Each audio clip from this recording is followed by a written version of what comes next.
Hey guys, welcome to my blog. তো আমি অনেক দিন পর আবার একটা ব্লগ নিয়ে এসেছি, মানে ব্লগ নিয়ে আসছি। ঠিক আছে, তো এইটা একটা মিনি ব্লগ হতে চলেছে। তো আমি কালকে একটা জায়গায় যাচ্ছি, কোথায় যাচ্ছি সেটা তোমরা পরে জানতে পারবে।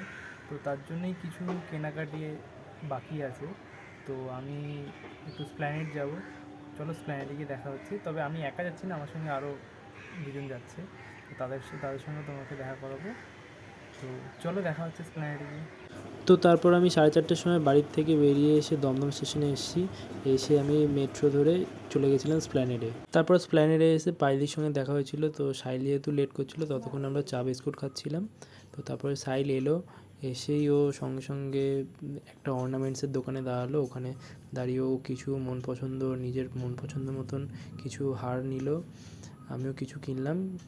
তো তারপরে আমাদের তিনজনের পেয়ে গেছিলো জন্মের খিদে। তো আমরা দোকান থেকে মশালা ধোসা আর চাউমিন অর্ডার দিয়েছিলাম, যেটা আমরা তিনজন মিলে শেয়ার করে খেয়েছিলাম।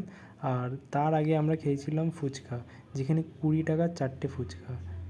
লিটারেলি আমাদের খেয়ে মন পোষায়নি, তাই আমি ভিডিওও নিইনি। তো তারপর আমরা ওখান দিয়ে বেরিয়ে এসে চলে এসেছিলাম শার্ট কিনতে।